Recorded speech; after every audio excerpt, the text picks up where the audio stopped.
দুই দলের দুই ভিন্ন সমীকরণ। চট্টগ্রামে সিরিজের দ্বিতীয় টি20 জিতে টাইগাররা করতে চায় সিরিজ নিশ্চিত। অন্যদিকে টিকে থাকতে নিউজিল্যান্ডের সামনে জয় ছাড়া খোলা নেই অন্য কোনো পথ। যদিও দুই দলকে অবাক করে বৃষ্টি জিতে নিতে পারে। চট্টগ্রাম থেকে নাহিয়ান বিন জসিমের ম্যাচ প্রিভিউ। এই মেঘ, এই বৃষ্টি, আকাশের মন ভারী। আগের ম্যাচ জেতা টাইগারদের জন্য দিনটা হবার কথা বড্ড বেশি রোমান্টিক হয়েছেও তাই। টিম হোটেলে বিশ্রাম আর বৃষ্টি বিলাস। কেউ কেউ অবশ্য জিম আর সুইমিংয়ে করেছেন টাইম পাস। কিন্তু সব ছাপিয়ে এমন দিনে খিচুড়ি ইলিশ না হলে কি আর জমে? বৃষ্টির দিনে টাইগারদের অমন বিলাসিতা মানালেও কিউইদের মনটা বড্ড অশান্ত। ওরা মাঠে ছুটে এসেছে ঝুম বৃষ্টির দিনেও। ইনডোরে কিউই ব্যাটারদের সিরিয়াস প্র্যাকটিস সেশন। হোটেলে বৃষ্টি বিলাসের ফাঁকেও অবশ্য টাইগার স্পিনাররা নিজেদের পারফরম্যান্স পোস্টমর্টেমে ব্যস্ত। দ্বিতীয় টি20তে শেখ মেহেদিরা হতে চায় আরও ধারালো। লাস্ট 1 ইয়ার বা 1.5 ইয়ার দেখেন স্পিনাররা যথেষ্ট ডমিনেটিং পারফরমেন্স করে আসছে। ইভেন আপনার ওভারসিজ কান্ট্রিতেগুলো কিন্তু স্পিনাররা ডমিনেট করেছে। রিশাদ, আমি, নাসুম, এনিওয়ান যেই খেলছে আর কি। তো আমার কাছে মনে হয় স্পিনারদের রোল একটা বড় ভূমিকায় পালন করে সবসময়। অ্যাজ ইউজুয়াল ডিফিকাল্ট ফেসও করতে হয়। তো এই সিরিজটাও সেম থিং, যেই খেলুক আসলে সবাই, যেহেতু এখনও আমাদের নাসুম আছে, আমি আছি, রিশাদ আছে, কেউ না কেউ ইনশাল্লাহ মাশাল্লাহ ভালো করতেছে। এমন বৃষ্টির আগের দিন সাগরিকায় রীতিমতো ঝড় তুলেছিল হৃদয়, ইমন, শামীমদের টর্নেডো ইনিংস। ব্যাটারদের কাজ আরও সহজ করতে চায় bowling unit, specially spin department. 5 মাস ইন্টারন্যাশনাল ক্রিকেটের বাইরে থেকেও প্রথম ম্যাচে ডমিনেট করেছেন শেখ মেহেদি। চান আরও উন্নতি। আবার চিটাংয়ের উইকেট কেমন হয়, ব্যাটিং ফ্রেন্ডলি হয়ে থাকে, তো বলারদের জন্য একটু ডিফিকাল্টি থাকে। মানে বলারদের সবসময় ম্যাক্সিমাম টাইমই টাফ সিচুয়েশন ফেস করতে হয়। আপনি গতকালকের ম্যাচ দেখলেই বুঝতে পারবেন যে আমরাও কতটা টাফ সিচুয়েশন হ্যান্ডেল করছি আর কি অ্যাজ এ বলার ইউনিট। সেম থিং নিউজিল্যান্ডও কিন্তু সেম থিং করেছে আসলে। তো যেহেতু টি20 খেলা, সবাই চায় বাউন্ডারির দিকে ঝুঁকতে। সেদিক থেকে বলবো আমাদের প্রথম দিক থেকে আসলে স্ট্রাগল করতে হয়েছে। দেন তারপর থেকে আস্তে আস্তে দেখা যাচ্ছে রিশাদের ওভারগুলো খুব ভালো ছিল লাস্ট। তারপরে আমি লাস্ট 2টা ওভার অনেক ভালো কামব্যাক করেছি। এই 2টা মিলে হয়তো বা আমাদের মিডল ওভারটা অনেকটা ভালো হয়ে গিয়েছিল। সাগরিকায় দ্বিতীয় টি20 জিতলে টাইগারদের সিরিজ নিশ্চিত। হেরে গেলে নিউজিল্যান্ড সিরিজে সমতা আনবে। কিন্তু বুধবার বৃষ্টি জিতে যেতে পারে দুই দলকে হারিয়ে। আবহাওয়ার পূর্বাভাস ম্যাচ পন্ডের চোখ রাঙানি দিচ্ছে। নাহিয়ান বিন জসিম, 71, চট্টগ্রাম। হয়তো ছিলেন কিউইদের সিলেবাসের বাইরের প্রশ্ন। সেখান থেকে দুরন্ত পারফরমেন্সে শামীম পাটোয়ারি এখন একেবারে স্পটলাইটে। কারণ প্রথম ম্যাচে তাওহিদ হৃদয়ের সাথে মিলে খেলেছেন ইম্প্যাক্টফুল ইনিংস। ফিনিশিং টাচটা শামীমের কাছ থেকে নিয়মিত এলে টি20 ব্যাটিং অর্ডারের সমস্যাটা যাবে কেটে অনেকটাই। খালিদ জামিলের রিপোর্টে বিস্তারিত। বাংলাদেশের ব্যাটাররা বেশ স্মার্টলি খেলেছে। তারা তাদের ক্লাস দেখিয়েছে, বিশেষ করে শেষের দুজন। তাদের আমরা থামাতে পারিনি। ওরা 360 ডিগ্রি অ্যাঙ্গেলে ব্যাট করেছে। পেস আর বাতাস ব্যবহার করে পেছনের দিকেও শট খেলেছেন। বিশেষ করে হোসেন যেটা খেলেছেন, প্রতিপক্ষ হিসেবে এটা দুর্ভাগ্যের, কিন্তু শটগুলো ছিল দেখার মতো। নিপাট ভদ্রলোক হিসেবে নিউজিল্যান্ডের ক্রিকেটারদের খ্যাতি সারা দুনিয়া জুড়ে। নিজেদের প্রেস মিটে এসে তাই ডিন ক্লেভার বাংলাদেশি ব্যাটারদের প্রশংসা করলেন মন খুলে। তাতেই একটা কথা পরিষ্কার, প্রথম ম্যাচটা টাইগাররা জিতেছে ডেথ ওভারের ব্যাটিং এর সুবাদে। আর একই সাথে এমন অ্যাগ্রেসিভ এবং সাকসেসফুল ইনিংস বাংলাদেশের ক্রিকেটে বেশ বিরলই। ডেথ ওভারের ফিনিশিং টাচে তাওহিদ হৃদয় অপরাজিত ছিলেন 51 রানে, হয়েছেন প্লেয়ার অব দ্য ম্যাচও। তবে হৃদয় নিজেই স্বীকার করেছেন শামীমের ওই 238 স্ট্রাইক রেটের ক্যামিও ইনিংসটাও কম ইম্প্যাক্ট রাখেনি। আর এমন একটা 31 রানের ইনিংসও অনেক সময় 50 বা সেঞ্চুরির চেয়েও দামি। শামীমের আগুন ঝরানো ব্যাটিংটা আলাদা করে বলেছেন কিউদের স্পোক্সম্যান ডিন ক্লেভারও। তবে প্রথম ম্যাচ জিতলেই তো সব জেতা হয় না। অবশ্য সেই পারফরমেন্সের রেশটা থাকছে পরের ম্যাচেই, কারণ সেটার ভেন্যু আর বাংলাদেশ দলে শামীমের পজিশন পাল্টাচ্ছে না, যেটা ওর ওপরে ফেলছে স্পটলাইট। টাইগারদের এই তরুণ তুর্কির স্ট্যাট বেশ সাদামাটাই মনে হতে পারে সাদা চোখে। টি-20 ক্যারিয়ার এভারেজ 20-এরও কম, কিন্তু ম্যাচ প্রতি ওই 20 রানই ম্যাচ জেতাতে পারে বাংলাদেশকে। তাই গড়ের দিকে না তাকিয়ে স্ট্রাইক রেটে নজর দেয়া যাক। বেশিরভাগ সময় ম্যাচই খেলেছেন ফিনিশিং রোলে, তবে স্ট্রাইক রেট অ্যানালাইসিস বলছে প্রতিপক্ষের রান তাড়া করার পথেই নিজের গিয়ার ঠিকঠাক শিফট করতে পারেন এবং স্ট্রাইক রেটের পার্থক্যটাও নেহাত কম নয়। অর্থাৎ পরে ব্যাট করলে শামীমের বিধ্বংসী হয়ে ওঠার সম্ভাবনা বেশি। টি-20 ক্যারিয়ারে 6 আর 7 নম্বরেই ব্যাট করেছেন বেশি, সাফল্যের গ্রাফও সেদিকেই ওপরে। তবে স্ট্রাইক রেটের এই চার্ট থেকে পরিষ্কার, ম্যাচ ক্লোজ হওয়ার যত কাছাকাছি সময়ে নেমেছেন ততই হয়েছেন বিধ্বংসী। তার মানে চাপ যত বেশি, শামীম ততই বিপজ্জনক। উইকেট কিপারের মাথার ওপর দিয়ে ফ্লিপ করে ওই বাউন্ডারি আদায় করে নেওয়া এখন ভাইরাল ঘটনা। শামীম পাটোয়ারি প্রমাণ করেছেন চাইলে কি করতে পারেন। এই বাহাদির একটা ভালো দিন মানে প্রতিপক্ষের পোড়া কপাল। একজন শামীম একই সাথে একজন দুর্দান্ত অ্যাক্টিভ ফিল্ডার এবং বোলার হিসেবেও অনেকবারই হয়েছেন বিপদের বন্ধু। সাদা বলে সব মিলিয়ে দারুণ এক প্যাকেজ। চাই একটা বিষয়, পারফরমেন্সের ধারাবাহিকতা। খালিদ জামিল, একাত্তর।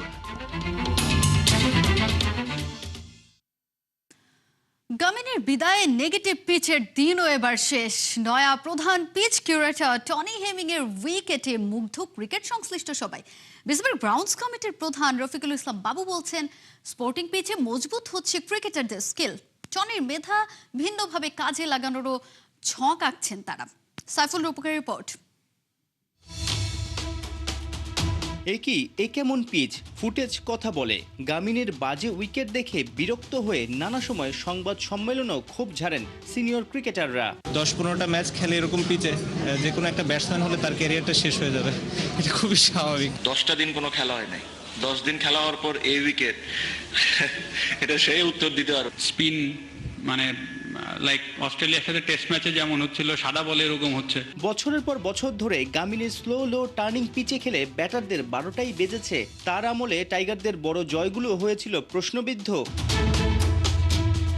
দিন বদলেছে, গামিনী আউট, বাংলার ক্রিকেটে টনি হেমিং আসার পর থেকেই যেন সুখের হাওয়া বইছে। স্পোর্টিং উইকেট, ব্যাটার, বোলার সবাইকেই খুশি করছে, দলও জয়ের ধারায় আছে। প্রধান পিচ কিউরেটর টনি হেমিংয়ে মুগ্ধ বিসিবির grounds committee chairman Rafiqul Islam বাবু। এই যে টনি হেমিংস এসে, সে কিন্তু অত্যন্ত অভিজ্ঞ একজন কিউরেটর। সে এসে কিন্তু এটার ধারণাটাই পাল্টিয়ে দিয়েছে। একটা সময় ছিল যে নেগেটিভ উইকেটে খেলা, এখন সেটার থেকে আমরা আস্তে আস্তে সরে আসছি। কারণ আমাদের এক ঝাঁক তরুণ তারকা আছে, পেসার আছে, যারা বিশ্বকে ডমিনেট করার মতো। তারা যতই খেলছে তত অভিজ্ঞতা অর্জন করছে। তো সুতরাং আমাদের আর এই নেগেটিভ মাইন্ডেড কোনো নেগেটিভ উইকেটে খেলার কোনো যৌক্তিকতা নেই। এখন আমরা পজিটিভ উইকেটে খেলবো এবং ইনশাল্লাহ আমাদের ছেলেরা ভালো করবে সেসব উইকেটে। মেলবোর্ন, পার্থ সহ অস্ট্রেলিয়ার বিভিন্ন স্টেডিয়ামে কাজ করেছেন, আইসিসিতেও লম্বা সময় ছিলেন। টনি হেমিংকে বলা হয় পিচ ম্যাজিশিয়ান। উইকেট আর আউটফিল্ডের উন্নতিতে সদা থাকেন তৎপর।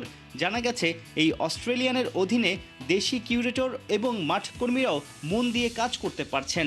দেশিদের আরও যোগ্য করে তুলতে টনিকে ভিন্নভাবে কাজে লাগানোর কথাও ভাবছে বিসিবি। আধুনিক ক্রিকেটের রূপকার মরহুম আরাফাত রহমান কোকোর কারণে, এবং সে যখন বোর্ডে ছিল তখন কিন্তু এই ক্রিকেট অস্ট্রেলিয়া 2 হাত প্রসারিত করে দিয়েছিল আমাদের ক্রিকেট উন্নয়নে। সেটার ধারাবাহিকতা আমাদের আম্পায়ার, গ্রাউন্ডসম্যান থেকে শুরু করে আমাদের অবকাঠামো উন্নয়নে তাদের যে ভূমিকা, এটা অনস্বীকার্য। এবং আমরা চাই যে তাদের এরকম সহায়তা আরও থাকবে। এবং একটি জিনিস বলবো, এখন যে টনি হেমিংস যে আছে কিউরেটর, সে কিন্তু অত্যন্ত অভিজ্ঞ।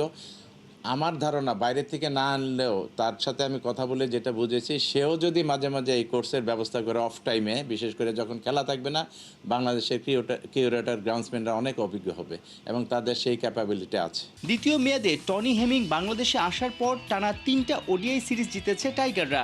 ব্যাক টু ব্যাক টি-20 সিরিজ জেতার হাতছানি। বড় কথা, ভালো পিচে খেলে পজিটিভ ফ্রেমে আছেন ক্রিকেটাররা। জয়গুলো নিয়েও প্রশ্ন তোলার সুযোগ নাই। এর ফায়দা মিলবে বিদেশে বড় টুর্নামেন্টে। সাইফুল রূপক, একাত্তর। সিরিজের প্রথম টি-20তে বাংলাদেশকে 25 রানে হারিয়েছে শ্রীলঙ্কা নারী দল। সিলেটে টস জিতে সফরকারীদের প্রথমে ব্যাট করতে পাঠায় বাংলাদেশ। লঙ্কানরা 20 ওভারে 4 উইকেট হারিয়ে 161 রান সংগ্রহ করে। জবাবে 7 উইকেট হারিয়ে 134 রানে থামে টাইগ্রেসরা। লঙ্কানরা প্রথমে দুই ওপেনারকে হারালেও বিপদ কাটিয়ে উঠতে সময় নেয়নি। ইসামা দুলানের 40 বলে 55 রান ও হর্ষিতার 35 বলে 61 রানের ইনিংসে ভর দিয়ে 161 রান সংগ্রহ করে সফরকারীরা। চ্যালেঞ্জিং এই সংগ্রহ তারা করতে গিয়ে ধীরগতির ব্যাটিং করে বাংলাদেশ। স্বর্ণা আক্তারের 45 বলে 60 রান ছাড়া বলার মতো তেমন কোনো ইনিংস ছিল না লাল সবুজের। শেষ পর্যন্ত 7 উইকেট হারিয়ে 136 রান তুলতে পারে স্বাগতিকরা। এই ম্যাচ হেরে সিরিজে 1-0 পিছিয়ে গেল বাংলাদেশ। একই ভেন্যুতে দ্বিতীয় টি20 আগামী 30 এপ্রিল।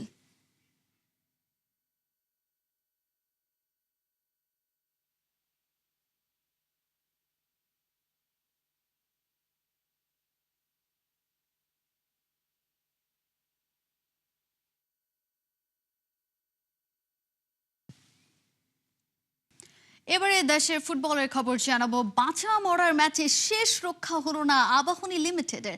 বসুন্ধরা কিংস আরেনায় পিডব্লিউডির বিপক্ষে জয়ের বিকল্প ছিল না, কিন্তু ম্যাচটাতে 1-0 গোলে হেরে ফেডারেশন কাপ থেকে বিদায় নিয়েছে আকাশী নীল জার্সিধারীরা।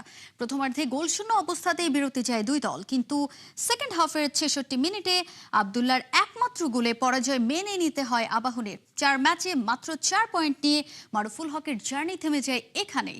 অন্যদিকে কুমিল্লার রহমতগঞ্জ ফকিরের পুলের সঙ্গে গোলশূন্য ড্র করে গোল গড়ে এগিয়ে সেমিফাইনালে জায়গা করে নেয়। সমান 6 পয়েন্ট পেয়েও গোল গড়ে পিছিয়ে থেকে বাদ পড়ে পিডব্লিউডি। গ্রুপ এ থেকে ব্রাদার্স ইউনিয়ন আগেই শেষ 4 নিশ্চিত করেছিল, আর বড় প্রত্যাশা নিয়ে নামলেও হতাশা নিয়ে আসর শেষ করল আবাহনী।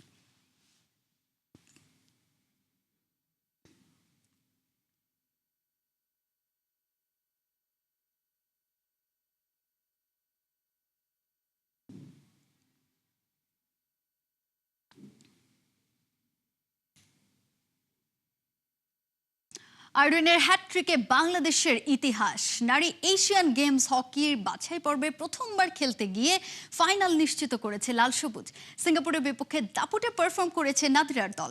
7 মিনিটে আইরিন আক্তারের গোলে লিড নেয় বাংলাদেশ। তবে লিডটা বেশিক্ষণ ধরে রাখা নাদিরাদের মিনিট 3 পরেই পেনাল্টি থেকে গোল করে সমতায় ফেরে সিঙ্গাপুর।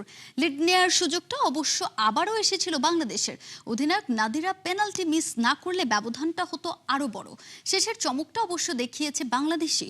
আইরিন আক্তার আরো 2 গোল করে সিঙ্গাপুরকে ম্যাচ থেকে ছিটকে দেয়। একদিকে বাংলাদেশের প্রথমবার ফাইনাল খেলা, অন্যদিকে আইরিনের হ্যাটট্রিক। ইন্দোনেশিয়ায় দারুণ সময় কাটছে বাংলাদেশের। বুধবার ফাইনালে লাল সবুজের প্রতিপক্ষ চাইনিজ তাইপে।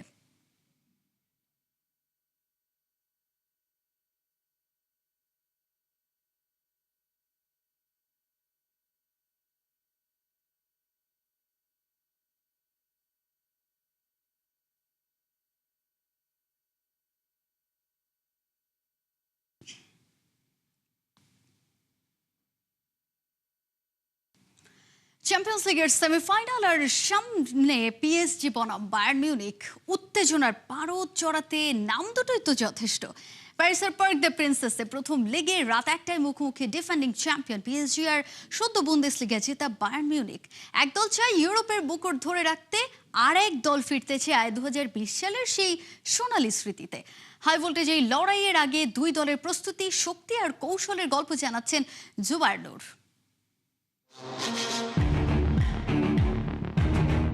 প্যারিসের আলো ঝলমলে রাত, ফরাসি দুর্গ পার্ক দ্য প্রিন্সেস স্টেডিয়ামটা যেন রাত 1টায় হবে এক দাবার বোর্ড। একদিকে ডিফেন্ডিং চ্যাম্পিয়ন পিএসজি, অন্যদিকে বায়ার্ন মিউনিখ। জার্মান ফুটবলের রাজা সদ্য নিশ্চিত করেছে নিজেদের 35তম শিরোপা। এখন লক্ষ্য ইউরোপ। 2020 সালে যে পিএসজিকে হারিয়ে চ্যাম্পিয়ন্স লিগ জিতেছিল বাভারিয়ানরা, এবার সেই পিএসজির ঘরেই নামবে আরেকটি ফাইনালের পথে প্রথম বড় পরীক্ষা দিতে। Paris under pressure, leg 1, fact 1, crown on the head, fire in the feet. পিএসজির মৌসুমটা নিখুঁত নয়, কিন্তু বিপজ্জনক। লিগ পর্বে সেরা 8-এ থাকতে পারেনি লুইস এনরিকের শিষ্যরা, তাই প্লে অফের অতিরিক্ত পথ পাড়ি দিতে হয়েছে প্যারিসিয়ানদের। লিগ 1-এ অবশ্য দ্বিতীয় স্থানে থাকা লসের চেয়ে 6 পয়েন্ট এগিয়ে পিএসজি। ঘরোয়া লিগে নিয়ন্ত্রণ তাদের হাতে, কিন্তু ইউরোপের রাত তো আলাদা। এখানে ফর্মের চেয়ে স্নায়ু বড়, নামের চেয়ে মুহূর্ত বড়, আর মুহূর্তটাকে নিজেদের করে নেওয়াটাই হবে চ্যাম্পিয়নদের আসল পরিচয়। Paris under pressure, leg 1, fact 2, Enrique's balance, Dembele's burden.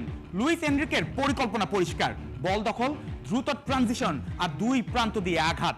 আক্রমণে চোখ থাকবে 3 জনের ওপর। ডান প্রান্তে দিজিরে দুয়ে, বাদিকে কাজিরা কাভারাৎসকেলিয়া, আর মাঝখানে ব্যালন ডিওর বিজয়ী ওসমান দেমবেলে। দেমবেলের পায়ে গতি আছে, ড্রিবল আছে, অপ্রত্যাশিত সিদ্ধান্ত নেয়ার ক্ষমতা আছে, কিন্তু সেমিফাইনালের রাতে শুধু সৌন্দর্য নয়, দরকার নির্মম আঘাত। তবে মাঝমাঠে সবচেয়ে বড় প্রশ্ন ভিতিনিয়াকে নিয়ে। হিল ইনজুরির কারণে তিনি পুরোপুরি ফিট কিনা সেটাই এখন প্যারিস শিবিরের সবচেয়ে বড় দুশ্চিন্তা। তবে যদি ফিট হয়ে শুরু করেন সেটাই হবে প্যারিসিয়ানদের ইঞ্জিন রুমের গুরুত্বপূর্ণ জ্বালানি। অন্যদিকে বায়ার্ন যেন ছন্দের ট্রেনে ভিআইপি প্যাসেঞ্জার। বুন্দেসলিগায় শুরু থেকে শেষ পর্যন্ত প্রায় একচ্ছত্র আধিপত্য বায়ার্ন মিউনিখের। Bavarian machine, leg one, track one, champions of Germany, hunters of Europe. 31 ম্যাচে 82 পয়েন্ট, নিশ্চিত 35তম শিরোপা। ভিনসেন্ট কোম্পানির দল এখন ঘরোয়া সফলতার মুকুট মাথায় নিয়ে ইউরোপের মঞ্চে নিজেদের পুরনো পরিচয় ফেরাতে চায়। তবে প্যারিসে বড় এক অনুপস্থিতি। নিষেধাজ্ঞার কারণে ডাগআউটে থাকবেন না ভিনসেন্ট কোম্পানি। মাঠে পরিকল্পনা থাকবে, কিন্তু টাচ লাইনের নির্দেশনা থাকবে না প্রধান কোচের মুখ থেকে। বড় ম্যাচে এটি ছোট কোনো বিষয় নয়। তবে বায়ার্নের ছক কষছে কিভাবে প্রতিপক্ষের দুর্গে ঘাঁটি গেড়ে পিএসজিকে ফাঁদে ফেলা যায়। Bavarian machine, leg one, track two, the pressing trap of company. বায়ার্নের ছক 4-2-3-1। গোলবারে ফিরবেন অভিজ্ঞ ম্যানুয়েল নয়ের, রক্ষণে Laimer, Upamecano, Jonathan Tah, ওস্তানিসি।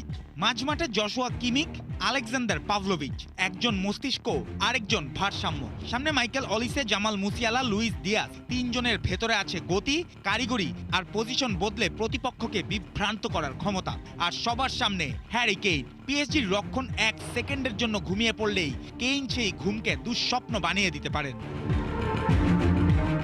Old wins, new war, এই দুই দলের ইতিহাসের ড্র বলে কিছুই নেই। চ্যাম্পিয়ন্স লিগে 15 দেখায় বায়ার্নের জয় 9, পিএসজির 6।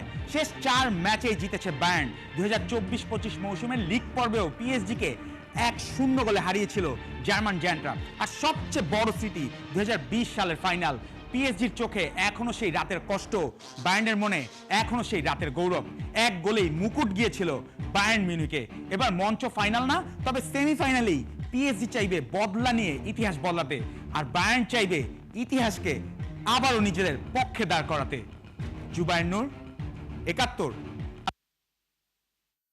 এই ছিল এখনকার খেলা যুগে। সরাসরি সংবাদ অনুষ্ঠান দেখতে চোখ রাখুন 71 ফেসবুক পেজে এবং সাবস্ক্রাইব করুন 71 ইউটিউব চ্যানেল। 71 সাথেই থাকুন।